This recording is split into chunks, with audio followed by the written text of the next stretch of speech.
ചന്ദനം ഉൾപ്പെടെ നിരവധി വൃക്ഷങ്ങളുടെയും വള്ളിപ്പടർപ്പുകളുടെയും പക്ഷിക്കൂട്ടങ്ങളുടെയും ഒക്കെ ഇടയിൽ 18 പ്രതിഷ്ഠകളുള്ള ഒരു ക്ഷേത്ര സമുച്ചയമാണ് മലപ്പുറം തിരുനാവായയിലെ ചന്ദനക്കാവ്.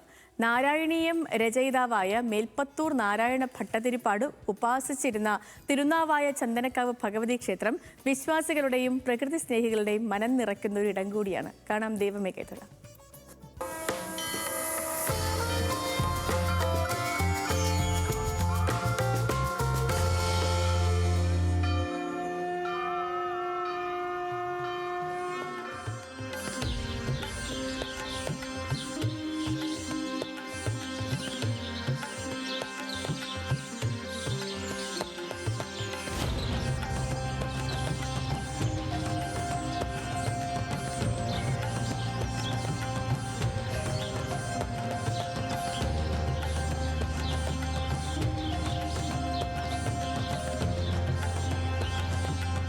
നിരവധി വൃക്ഷങ്ങളുടെ കുളിർമയും പക്ഷികളുടെ നാദവുമാണ് ചന്ദനക്കാവിലെത്തുന്ന വിശ്വാസികൾക്ക് അധിക ഊർജം നൽകുന്നത്.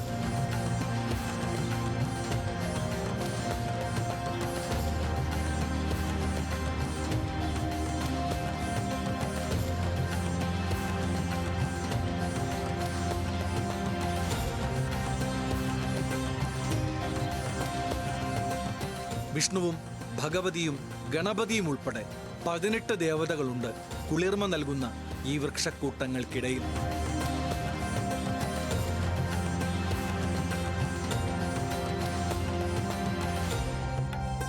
ക്ഷേത്രത്തിനു സമീപത്തുള്ള സ്വന്തം ഇല്ലത്തുനിന്ന് നാരായണീയ രചനയ്ക്ക് ഗുരുവായൂരിലേക്ക് പോയ മേൽപ്പത്തൂർ നാരായണൻ ഭട്ടതിരിപ്പാട് ഇല്ലത്തെ ഉപാസനാമൂർത്തിയായ ഭഗവതിയെ ഈ ക്ഷേത്രത്തിൽ പ്രതിഷ്ഠ നടത്തി എന്നാണ് ഐതിഹ്യം.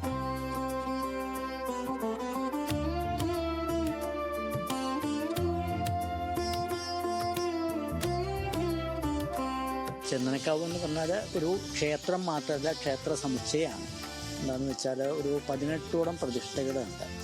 ഈ 4 വലിയ അമ്പലങ്ങളും പിന്നെ ചെറിയ ചെറിയ അമ്പലങ്ങളും ആയിട്ട് 18ഓളം പ്രതിഷ്ഠകളുണ്ട് എല്ലാ അമ്പലത്തിനും കൂടിയായിട്ട്. പഴയ കാലത്ത് ഇത് നിറയെ ചന്ദനമരങ്ങളുണ്ടായിരുന്നു. ഇത്തരം ഒരു ദിവസം കള്ളന്മാർ പകല് വന്നിട്ട് ചന്ദനമരങ്ങളൊക്കെ നോക്കി വെച്ചിട്ട് പട്ടുകൊണ്ട് കെട്ടിപ്പോയി. അത്തരം രാത്രി വന്നിട്ട് മുറിക്കാൻ വേണ്ടിയിട്ട്.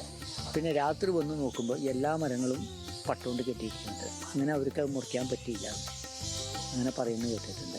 പിന്നെ ഇവിടുത്തെ കളമ്പാട്ടാണ് മീനമാസത്തിലെ ഉത്രത്തിന് ദേവിയുടെ പ്രതിഷ്ഠാദിനം കൂടിയാണ്.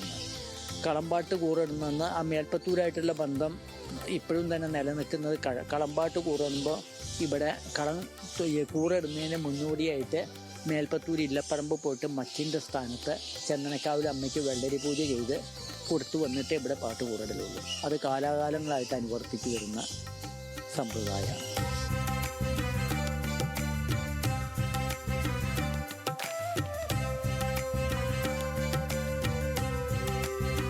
മേൽപ്പത്തൂർ വരച്ച വിഷ്ണുവിന്റെയും ഗണപതിയുടെയും ചിത്രങ്ങളിൽ നിത്യപൂജ നടത്തുന്ന ക്ഷേത്രം കൂടിയാണിവിടം എന്ന ചരിത്ര പ്രാധാന്യം കൂടിയുണ്ട് ചന്ദനക്കാവിന്.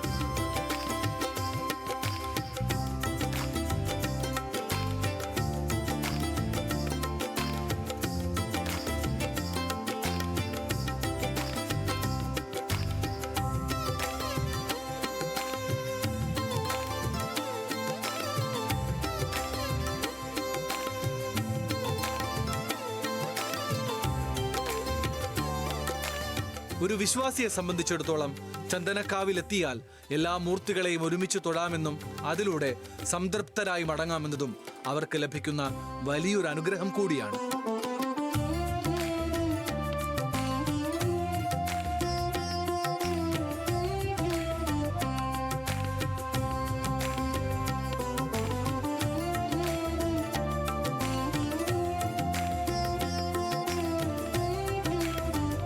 ന്യൂസ് മലയാളം, മലപ്പുറം.